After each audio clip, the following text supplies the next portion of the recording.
Everyone is saying that a service business is the easiest way to become a millionaire in 2025. So I tested it. And after 30 cold emails, one referral, and a month of effort, I made $450. Was it worth it? By the end of this video, you'll know exactly what it takes to land your first web design client, how much you should charge, and most importantly, whether or not this is actually a good way to make money in 2025. So let's break it down. The first thing we need to talk about is getting your first client. Okay, so the first thing I wanted to do was have a database of potential clients. So the first thing I did was I created a Google Sheet and I went to Google Maps and started going through each local business I could find, looking at their website.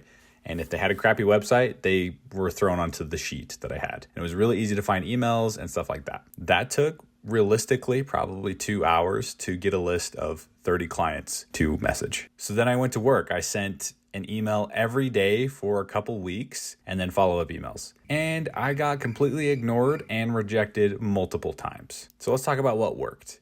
I started letting my friends and family know that I was wanting to build websites for people. One of my cousins knew a guy named Paul who wanted his website to be redesigned. He does Christian art and hosts a few art classes.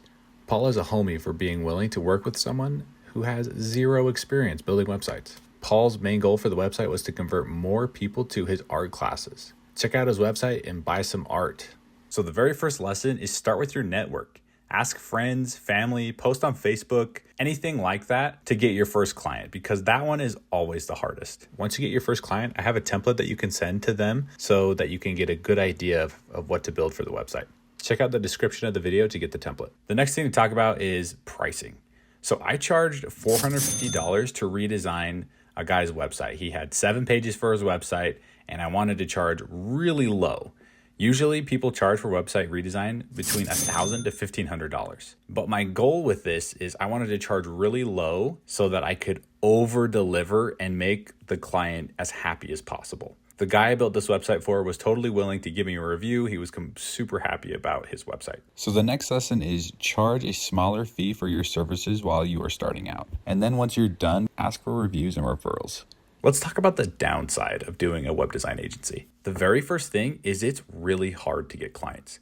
You are competing against 40, 50-year-olds who have a whole design agency and know exactly what they're doing, whereas you're just starting out. That's why you need to start with your friends and family.